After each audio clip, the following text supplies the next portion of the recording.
세상의 그 무엇보다 바꿀 수 없는 오직 하나님만 사랑하는 우리 모든 신명교회 성도들 되시기를 주님 이름으로 축복합니다. 아멘. 세상은 지금 어지럽고 혼란스럽지만 하나님의 평화가 여러분의 삶 가운데 또한 세계 가운데 임하기를 주님 이름으로 축복합니다. 아멘. 박재현, 이재훈 선교사 부부의 이야기입니다. 이재훈 선교사님은 고려대 의대를 나오셨고 이제 외과 전문으로서 안정적인 생활을 할 수 있었죠. 근데 하나님께 기도하는데 거룩한 부담감을 주셨습니다.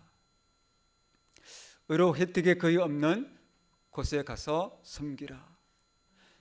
이 마음을 주셔서 아내 박지연 선교사님과 함께 아프리카 마다가스카르로 떠나게 됩니다. 당시 30대 중반이었고 세 자녀가 있었는데 함께 데리고 갔죠.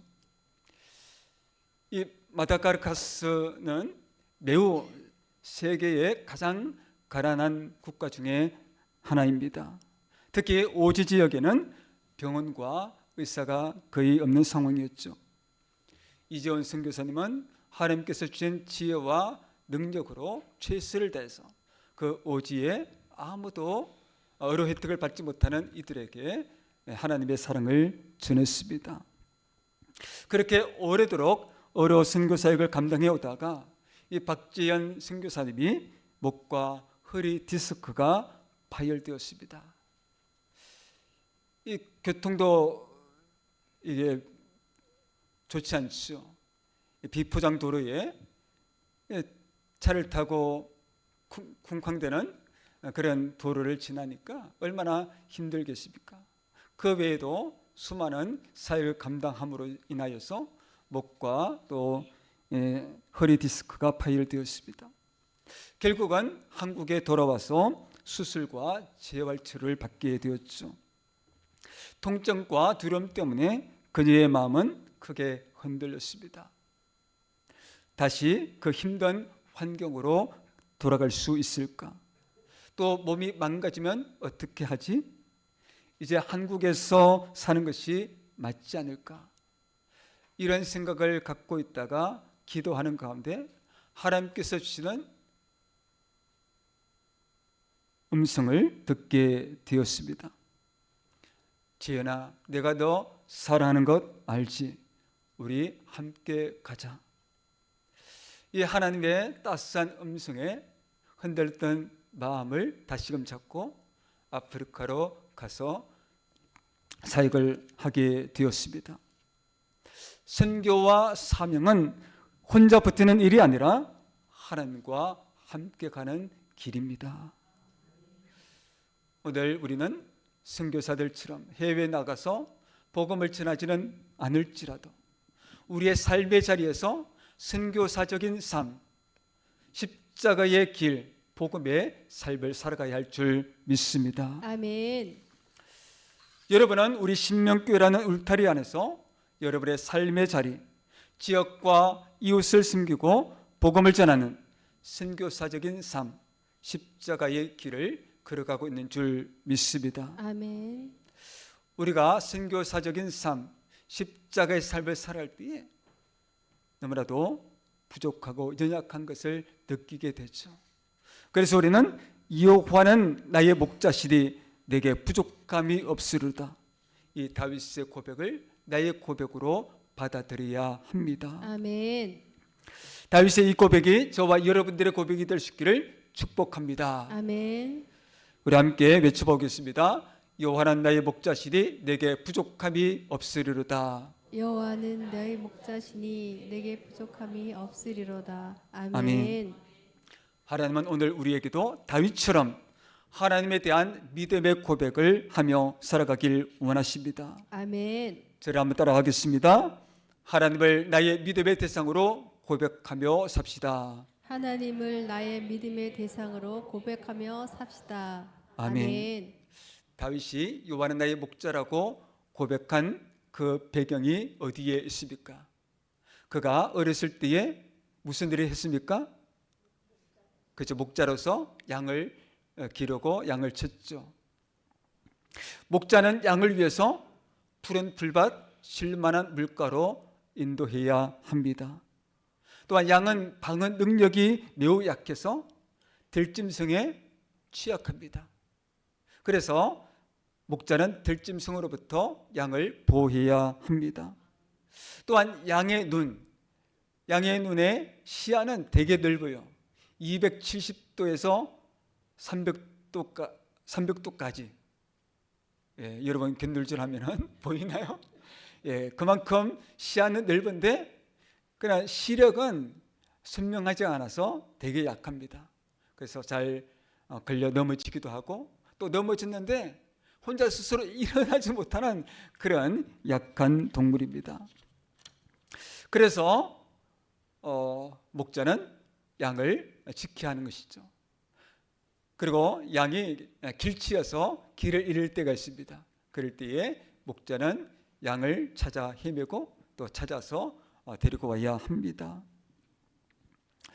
양은 매우 겁이 많은 동물이어서 작은 소리에도 놀랐는데 놀라운 것은 목자의 음성을 기가 막히게 안다는 것입니다.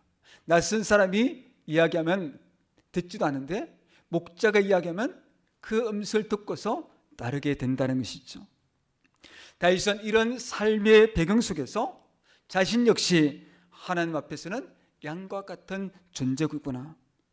하나님께서 나의 목자가 되셔서 내가 목자로서 양을 길렀던 것처럼 나를 기르시고 인도하시는 분이시구나. 마음속 깊이 깨달았습니다. 그리고 그 깨달음을 시로 나타냈고 하나님을 찬양했습니다.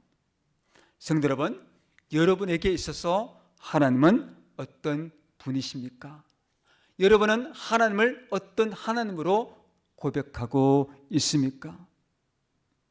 우리는 성경을 통해서 하나님이 어떤 분이신지를 깨닫지만 또한 각자의 삶의 자리에서 하나님은 나에게 이런 하나님이심을 고백할 수 있습니다. 한 예를 들어보면 하나님은 나의 거울이다. 성경에 있어요, 없어요? 성경에 없잖아요. 목사님, 그걸 같은 질문 하십니까? 다들 그런 표정이에요. 그러나 설명을 하면은 하나님 앞에서 하나님께서 나의 거울이 되셔서 내면을 비춰주시고 나의 약함, 부족함을 알게 하시고 그래서 하나님 앞에 내려놓고 하나님 저의 연약함을 도우세요. 그렇게 하기에 하나님 나의 거울이다. 이렇게 표현할 수 있죠. 그렇죠? 근데 그 표현이 성경과 배치되는 것이 아니라 성경과 연결된다는 것입니다. 성경 속에 나타난 하나님이 어떤 분이신지를 표현하는 방법에 있어서 다윗은 그의 삶의 배경이 목자와 양 너무나도 친밀하기 때문에 하나님은 나의 목자이시다 라고 고백을 한 것이죠. 또한 여러분들은 여러분 나름대로 삶의 배경 속에서 친숙한 것을 가지고 하나님은 나의 어떤 분이다 라고 고백할 수 있다는 것입니다. 서로 표현은 다를 수 있지만 분명 우리는 성경에 나타난 하나님을 나의 하나님으로 고백하게 되는 것입니다. 아멘. 이렇게 하나님을 믿는 믿음의 고백은 나를 더욱 하나님을 의지하게 하는 원동력이 됩니다. 성도 여러분, 하나님은 저 멀리 계시는 하나님이 결코 아니십니다. 우리 가운데 가시고 우리와 함께 하시고 우리의 길을 인도하시는 하나님이심을 믿습니다. 아멘. 그러므로 우리가 하나님을 간절히 찾고 찾으면 하나님을 만나게 되고 그러면 하나님을 나의 하나님으로 고백하게 됩니다. 아멘. 우리 신명교회가 하나님을 체험하는 영적 터전이 되길 원합니다. 아멘. 여기서 예배하고 여기서 기도하고 찬양할 때에 하나님의 어떤 분이신지를 분명히 체험할 수 있기를 축복합니다. 아멘. 또한 말씀을 듣고 나누는 가운데서 하나님을 경험하는 역사가 있기를 원합니다. 아멘. 그래서 마음 깊은 곳에서 우러나오는 진심의 고백이 찬양의 입술로 나타나길 원합니다. 아멘. 우리 모두 꼭 하나님을 만나서 믿음의 고백으로 이어지길 축복합니다. 아멘. 우리 신명교회는 여러분들의 교회입니다. 올해 신명교회 창립 28주년을 맞았습니다. 지금까지 교회를 다녀간 사람들은 많지만 지금 여러분들이 우리 신명교회의 주인공이요 일꾼이요 섬기는 동력자이심을 믿습니다. 아멘. 하나님께서 여러분들을 이곳으로 불러주셨습니다. 아멘. 여기서 하나님의 은혜의 풍성함을 누리셔서 하나님을 나의 하나님으로 고백하는 믿음의 사람이 될 수 있기를 주님의 이름으로 축복합니다. 아멘. 오늘 우리에게 주시는 하나님의 말씀 두 번째입니다. 저를 한번 더 따라하겠습니다. 우리를 고난 속에서도 평안으로 인도하시는 하나님을 믿읍시다. 평안으로 인도하시는 하나님을 믿읍시다. 아멘. 아멘. 다윗의 고백을 계속 들어봅시다. 2절 3절 함께 읽습니다.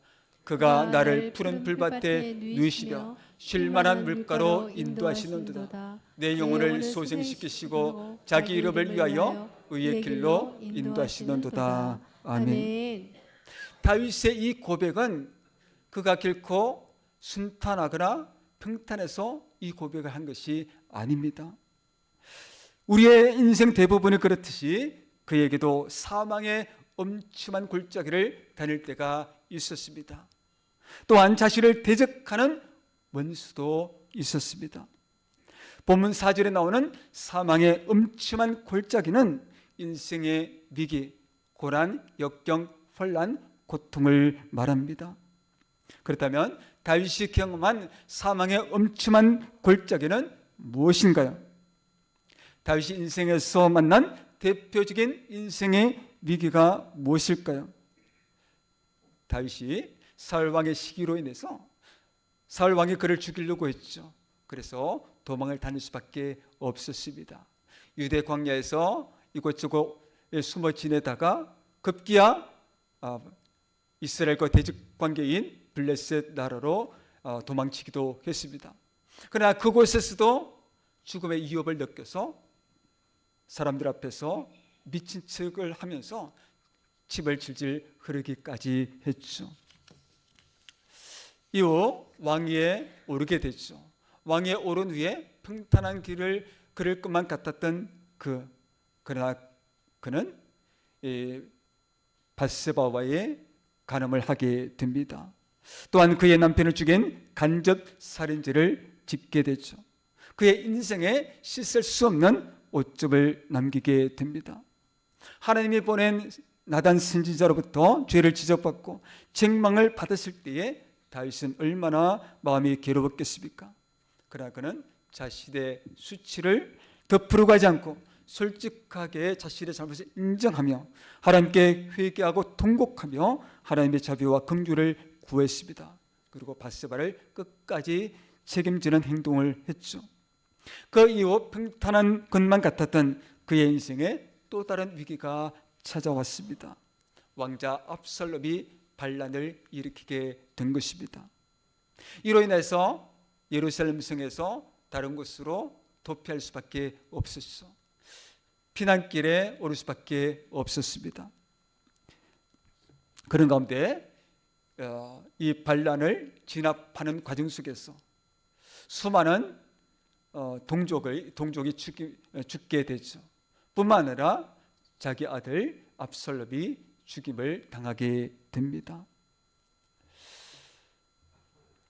이렇게 압살롬이 사망했으니 얼마나 큰 고통이었겠습니까? 이러한 다윗의 인생을 보면서 과연 하나님께서 그의 안식처가 되시고 보호자가 되실 수 있는가 의문을 던져보게 되죠.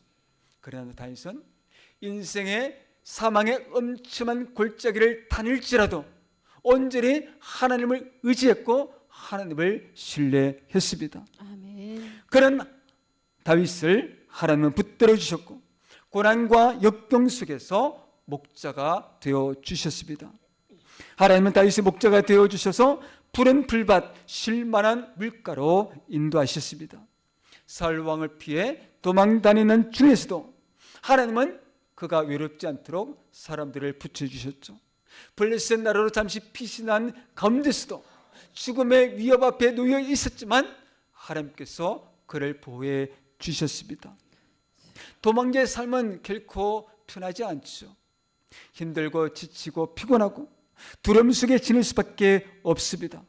그러나 다윗은 그런 불편함에도 불구하고 온몸에 피멍이 들고 상처투성임에도 불구하고 하나님께서 나를 지켜주시는구나, 절실하게 깨달았기에 하나님이 나를 푸른 풀밭에 누이시며 쉴만한 물가로 인도하시는구나, 이렇게 고백할 수 있었던 것입니다.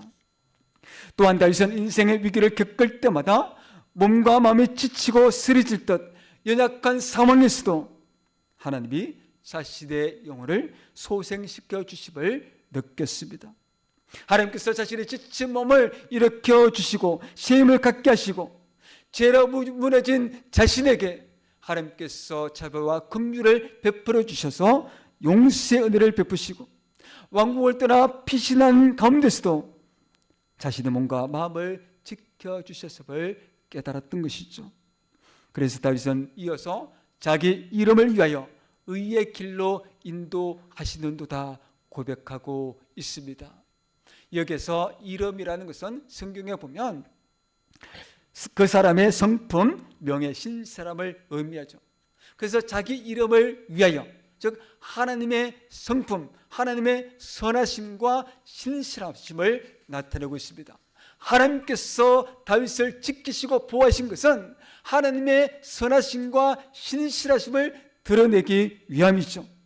그래서 다윗을 하나님 자신의 뜻에 맞는 길로 인도하시는 것입니다. 성도 여러분, 여러분의 인생 여정은 어떠했습니까? 지난 과거의 삶은 어땠습니까? 여러분 가운데 사망의 엄청난 골짜기를 다닐 때도 있었을 것입니다. 아픔과 또 괴로움과 눈물이 있었겠죠. 그러나 그것은 하나님께 더욱 가까이 나아가게 하는 디딤돌이 된 줄 믿습니다. 아멘. 혹시 여러분 가운데 나는 지금까지 큰 어려움이 없이 평탄한 길을 걸어왔어, 그렇게 이야기하시는 분도 있을 겁니다. 그러면 하나님께 감사의 기도를 드리시길 바랍니다. 혹시라도 지금 여러분 가운데 사망의 엄청난 골짜기를 다니고 있는 이가 있습니까? 그러면 우리는 그를 위해서 기도해야 합니다. 아멘. 하나님께서 다윗을 향해서 자기 이름을 위하여 의의 길로 인도하여 주셨던 것처럼 그 믿음을 가지고 하나님을 의지하고 하나님께 소망을 둘 때에 하나님께서 여러분의 삶을 사망의 엄청난 골짜기에서 이끌어 주셔서 소망의 골짜기로, 생명의 골짜기로 인도하여 주실 줄 믿습니다. 아멘. 지금은 힘들고 고통스럽겠지만 하나님만 바라보면서 끝까지 믿음의 길로 나가 승리할 수 있기를 주님의 이름으로 축복합니다. 아멘. 올해 우리 신명교회는 창립 28주년입니다. 오늘 창립 기념 주일 예배를 드리는데 우리 신명교회의 28년의 발자취는 어땠을까요? 18년간 원로 목사님과 사모님의 수고와 노고가 있었습니다. 그리고 초창기 멤버 헌신자들의 헌신과 충성이 있었습니다. 하나님께서 이곳에 신명교회 예배당을 허락해 주셨고 이 지역 사회를 섬길 수 있는 터전을 갖게 하셨습니다. 그리고 제가 여기 온 지 올해로 10년째가 되어 목회를 감당하고 있습니다. 교회가 성장해가는 과정 속에서 여러 가지 어려움이 있었지만 이제는 그런 어려움에 대해서 이야기하기보다는 과거의 아픔은 십자가에 못 박아버리고 오직 하나님의 비전을 바라보며 믿음의 발걸음을 힘차게 내딛어야 할 줄 믿습니다. 아멘. 그래서 우리는 모여서 하나님을 예배하고 또한 모여서 말씀을 읽고 듣고 묵상하면서 은혜를 나누는 그런 시간을 가져야 합니다. 아멘. 우리가 모여서 말씀을 읽고 묵상하며 은혜를 나눌 때에 하나님께서 우리와 함께하여 주실 줄 믿습니다. 아멘. 우리가 모여서 신명교회에 주신 비전을 공유하며 함께 기도할 때에 하나님께서 이곳에 가셔서 역사하여 주실 줄 믿습니다. 아멘. 우리 신명교회 공동체가 믿음의 역사, 사랑의 수고, 소망의 인내로 하나님의 은혜가 강물처럼 흘러 넘치기를 주님의 이름으로 축복합니다. 아멘. 최근에 목회데이트 연구소에서 50명 미만의 작은 교회, 소형 교회 성도 400여 명을 대상으로 조사한 것이 있습니다. 작은 교회 중 현재 성장하고 있는 교회가 15%입니다. 그 외에 감소했다가 42%, 변화가 없다가 43%를 차지했습니다. 그렇다면 우리 신명교회는 어디에 속해 있을까요? 예, 그래요. 감사합니다. 하나님께서 매년 새 가족을 보내주시고 또 그런 가운데서 조금씩 한 걸음 한 걸음 앞으로 나아가고 있는 줄 믿습니다. 아멘. 그런데 더 나가려고 해도 때로는 이사 가기도 하고 또 돌아가시기도 하고 또 여러 가지 질병의 아픔과 또 그런 어려움 속에서 나오고 싶어도 나오지 못하는 분들도 있어서 참 안타까운 마음이 있습니다. 하지만 하나님께서 우리 신명교회를 사랑하여 주셔서 우리 성도들의 한 마음 한 뜻을 통해서 하나님의 비전을 품고 나가도록 인도하여 주시니 얼마나 감사한 일입니까? 아멘.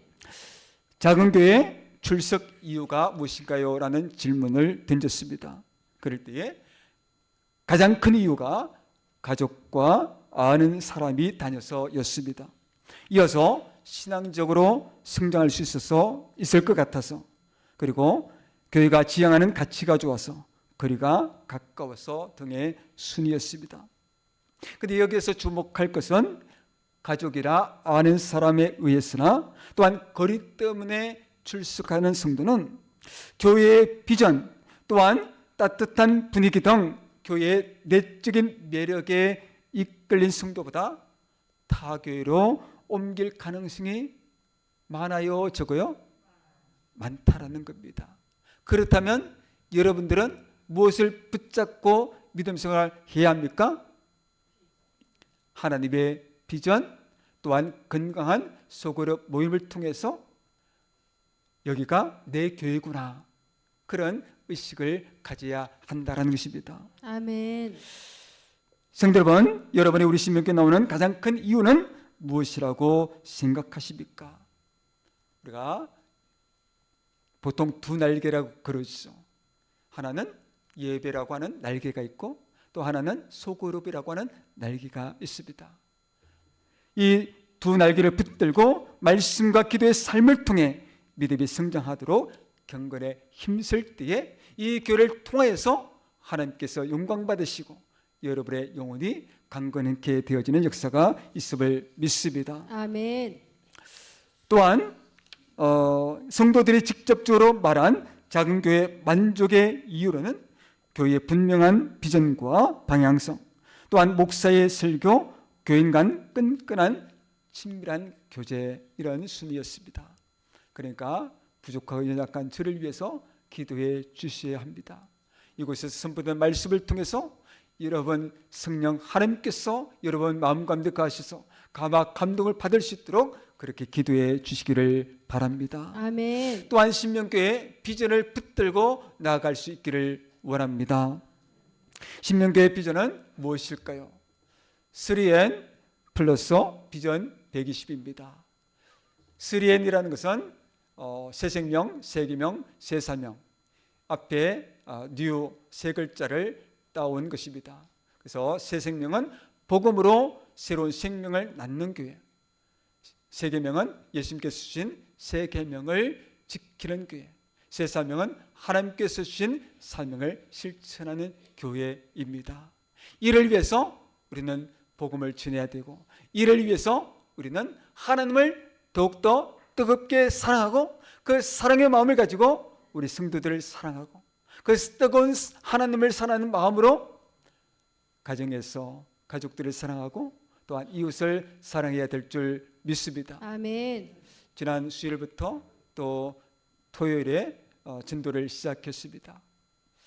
우리 전도TV 뿌린 복음의 씨앗이 헛되지 않도록 여러분들 함께 기도해 주시기를 바랍니다. 나는 직접 현장에서 전도하지는 못한다고 할지라도 기도하는 마음으로 함께할 때에 하나님께서 우리 신명교회를 통해서 주고자 하는 생명을 건져낼 줄 믿습니다. 아멘. 그렇게 성령의 능력으로 복음의 열매를 맺어가는 교회가 될 때에 우리는 이렇게 고백하게 될 것입니다. 주께서 나와 함께 하시리라. 주의 지팡이와 막대기가 나를 안위하시나이다. 내 자리 넘치나이다. 아멘. 내 평생의 선하심과 인자심이 반드시 나를 따르니 내가 여호와의 집에 영원히 살리로다. 아멘. 우리 다 같이 함께 읽습니다. 내 평생의 선하심과 인자심이 반드시 나를 따르니 하나님의 선하심과 인자심이 평생 동안 나를 떠나지 않기에 내가 여호와의 집에 영원히 살리로다. 아멘. 이 고백이 저와 여러분들의 고백이 되길 주님의 이름으로 축복합니다. 아멘. 기도합니다.